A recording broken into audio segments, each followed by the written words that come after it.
O Carlo Ancelotti é um treinador que sabe se adaptar com os jogadores que ele tem, eu acho que isso é muito claro para todo mundo. E essa partida contra o Chile por 3-0 mostrou muito isso. Mostrou um Brasil móvel, um Brasil que pressionava alto, tirava as opções de passe do Chile e, acima de tudo, um Brasil que deu confiança para o seu torcedor. Agora, já na parte de campo e bola, o Brasil fazia uma saída de bola com dois zagueiros, o Marquinhos e o Gabriel Magalhães, e mais o Douglas Santos, o lateral esquerdo. E aí o Casemiro era um homem que atuava nas costas da primeira pressão do Chile. Ele dava essa linha de passe de segurança para o Brasil conseguir progredir em campo. E aí qual que era a dinâmica que o Brasil buscava nessa saída de bola? Geralmente o Rafinha recuava bastante para atrair a marcação do Chile e geralmente esses recuos eles geravam dúvidas na marcação do Chile. Qual que era a ideia? Eu salto no portador da bola e constranjo a aproximação dele, ou eu mantenho na minha linha defensiva e não gero espaço nas costas. Esse lance aqui vai ilustrar bem isso. Olha onde é que o Rafinha estava, ele vai gerar essa movimentação de apoio e mobilidade para recuar. Aqui, o defensor do Chile salta e consegue pressionar o Rafinha, mas no geral não foi esse o padrão do Chile que a gente viu. A gente viu um Chile que muitas vezes tinha dúvida e isso vai ser crucial aqui nessa análise. Fica com isso guardado na cabeça que já eu vou voltar nesse ponto. E esses recursos que o Brasil buscava fazer, geralmente eles bagunçavam bastante os encaixes do Chile. O Chile que fazia uma marcação por encaixes com perseguições um pouco mais longas, acabava gerando muita dúvida, principalmente em quem iria saltar para marcar o Rafinha ou marcar o João Pedro, que recuava bastante também. E aí qual que era a grande ideia? Quando o Rafinha recuava, geralmente o lateral já buscava esse passe mais direto para o ponta. Aqui a gente vai ver essa movimentação do Douglas Santos. Observa que ele já acha o passe aqui para o Martinelli, que vai tentar essa dinâmica de terceiro homem com o João Pedro. Então esses encaixes que o Brasil fazia, essas dinâmicas que o Brasil fazia para tentar sair da marcação do Chile, acabou dando muito certo. O Chile bagunçou bastante os encaixes de marcação e isso facilitava a progressão do Brasil no seu campo de ataque. E essa dinâmica de mobilidade ofensiva que o Brasil buscava gerar com esses recuos constantes do Bruno Guimarães, do João Pedro e também do Rafinha, acabava bagunçando bastante os encaixes de marcação do Chile. Nesse lance aqui, é um encaixe que vai ser bagunçado a partir da movimentação que o Bruno Guimarães gerou. Observa aqui, na imagem ele tá fechado, mas agora ele aparece. Ele vai recuar bastante e aí muitas vezes acabava gerando até um 3 contra 2 no corredor central, nessa faixa central do campo. Aqui ele vai recuar e vai receber esse passe livre. Observa que quando o meio campista do Chile salta no Bruno Guimarães, ele já domina a bola, ele já faz um domínio orientado com tempo e espaço para pensar a jogada e conseguir inverter a bola de corredor. Ele vai girar e vai conseguir inverter a bola lá pro Wesley. Então essas dinâmicas e movimentações que o Brasil buscava gerar no corredor central e também nos corredores laterais acabava bagunçando bastante as perseguições mais longas da equipe do Chile e facilitava a progressão ofensiva da equipe do Brasil. E agora um outro detalhe também que o Brasil conseguia ter muita vantagem era quando o Rafinha ele se entendia como homem livre nessa construção ofensiva. E geralmente o ponto do Chile ele dividia bastante a referência dele com o lateral esquerdo do Brasil, Douglas Santos.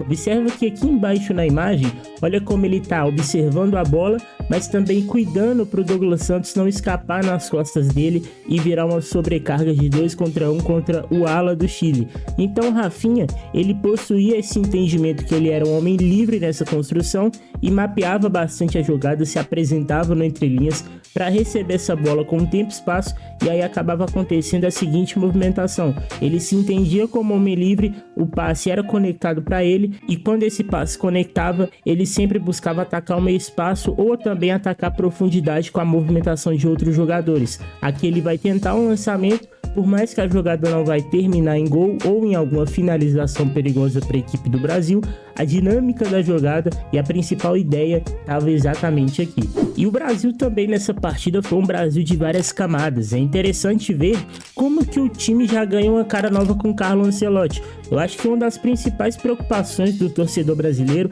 era como que o Brasil chegaria para essa Copa. Se era um Brasil que chegaria sem ideias, um Brasil pobre de ideias como era no trabalho antigo, ou se é um Brasil com mais característica de pegada, um Brasil que realmente encanta aos olhos de quem vê. E aqui a gente vai ver isso. Olha como o perde-pressiona do Brasil funcionava muito bem. Todos os jogadores muito concentrados. E geralmente o Brasil mantinha essa estrutura de perde-pressiona. Quando perdia a bola, os 3 jogadores mais próximos do marcador, mais próximos do portador da bola, saltavam imediatamente para pressionar e tirar completamente as opções de condução e fechar as linhas de passes progressivos também. Aqui vai ilustrar muito bem isso. Os 3 fecham passe progressivo, por mais que o passe conecta ali, olha como eles já estão preparados para matar na falta. Então é um Brasil com ideias, um Brasil que de fato mostra uma evolução muito grande no trabalho do Ancelotti. Aqui é mais um lance que vai ilustrar muito bem isso, e observa como que o triângulo de marcação do Brasil já está completamente encaixado, tirando a opção de condução do portador da bola do Chile e também a opção de passe progressivo. E com isso aí o Brasil conseguia muitas vezes recuperar a bola no último terço, mas acabava pecando na execução final. Observa que aqui o Brasil consegue recuperar, e olha essa baita chance que o Brasil vai ter de abrir o placar no primeiro tempo,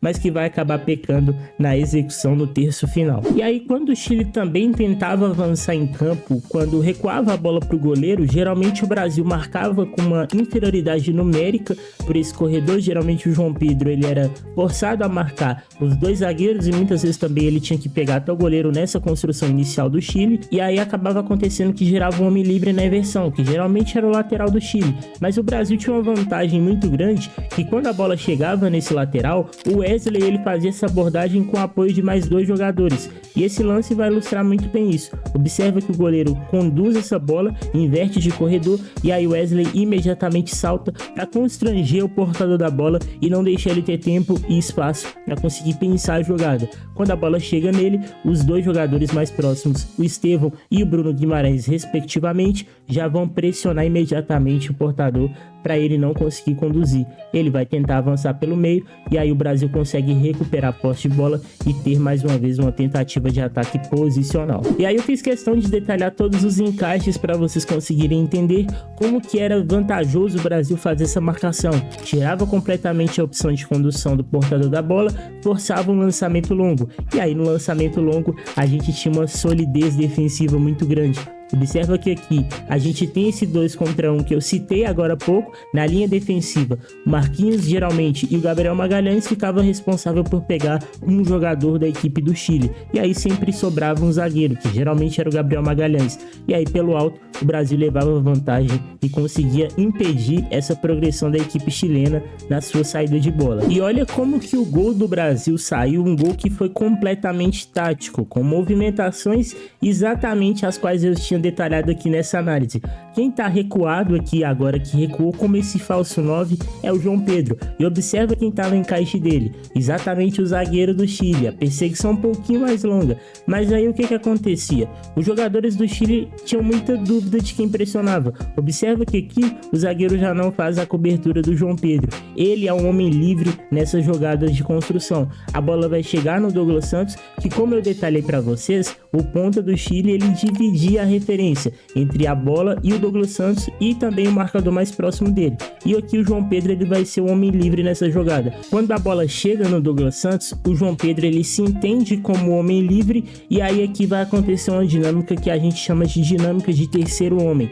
Olha como que o Douglas Santos vai receber com tempo e espaço, e é exatamente aqui. Ele vai tocar para o Gabriel Martinelli, que está bem aberto, guardando amplitude, e o João Pedro, como homem livre, vai se entender nessa construção e vai conseguir conectar o passe no ponto futuro para o Douglas Santos atacando esse espaço. A bola chega e aí bagunça completamente o encaixe de marcação do Chile. O João Pedro, quando percebe isso, o Douglas Santos já arranca atacando o meio espaço que se abriu com a dinâmica de movimentação de terceiro homem, e aí consegue receber sozinho. Recebendo sozinho, o Rafinha faz o facão para dentro para conseguir atacar o meio espaço também, o intervalo entre um zagueiro e outro, e aí o Brasil abre o placar com esse gol totalmente tático, com ideias muito claras e dinâmicas para a gente ver. E é muito interessante observar o jogo com essa ótica mais tática, porque a gente consegue entender que as vantagens que são geradas no jogo, geralmente elas estão lá, basta que as equipes elas entendam e consigam explorar essa vantagem.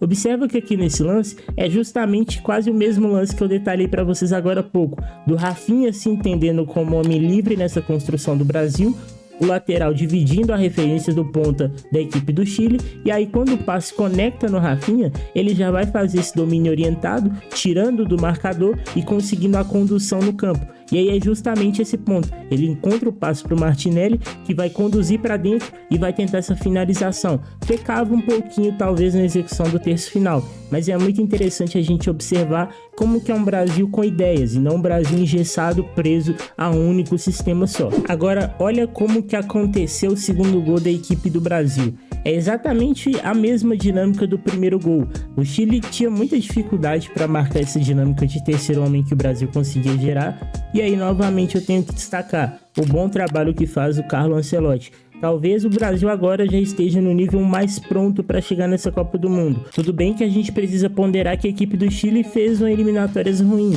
mas a gente não pode tirar também o mérito da equipe da seleção brasileira. Fez uma baita partida, conseguiu bagunçar completamente os encaixes e olha aqui no campo como que isso faz sentido. O Andrés Santos ele vai recuar para trazer com ele o camisa 8 do Chile e liberar o Gabriel Magalhães para fazer essa condução orientada, essa condução buscando a progressão do Brasil em campo. E aqui quem está destacado na imagem é o Bruno Guimarães e o Lucas Paquetá, que nessa altura já tinha entrado em campo também. Observa como que os dois eles vão fixar o zagueiro do Chile que saltou lá de trás, o camisa 3 aqui na imagem, e também o lateral do Chile, o ala do Chile ali. Observam como que eles vão fixar os dois e vai liberar o corredor para o Gabriel Magalhães acertar o passe para o Caio Jorge recuando.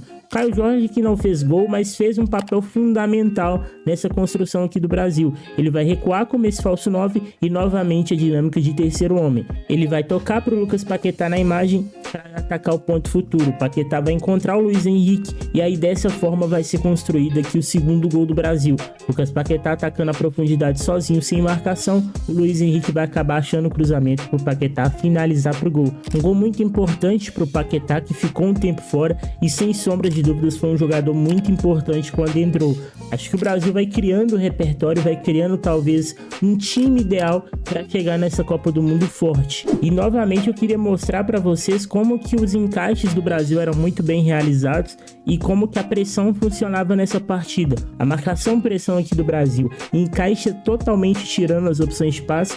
Por mais que o camisa 3 ele pode até ganhar esse primeiro duelo, ele vai hesitar aqui na execução final dessa jogada e vai acabar entregando o passe de bandeja para o Luiz Henrique. O Brasil explora a verticalidade e aí consegue concluir essa jogada em gol, fazendo 3-0 contra o Chile. Bom pessoal, e dessa forma foi que o Brasil conseguiu controlar a equipe do Chile, amassar a equipe do Chile com essa mobilidade, com esses recursos. Carlo Ancelotti para mim sem dúvidas faz um ótimo trabalho e tem muito a melhorar nessa equipe do Brasil. Acredito para mim que o Brasil está mais pronto do que nunca para essa Copa do Mundo e de fato eu estou um pouco empolgado sim com a seleção brasileira, pessoal. Espero que vocês tenham curtido essa análise, deixe o seu like se você gostou, se inscrevam no canal e ative o sininho também das notificações. Comenta aqui embaixo o que vocês acharam dessa análise e também da seleção brasileira. É isso, eu vou ficando por aqui, um abraço, falou, até o próximo vídeo.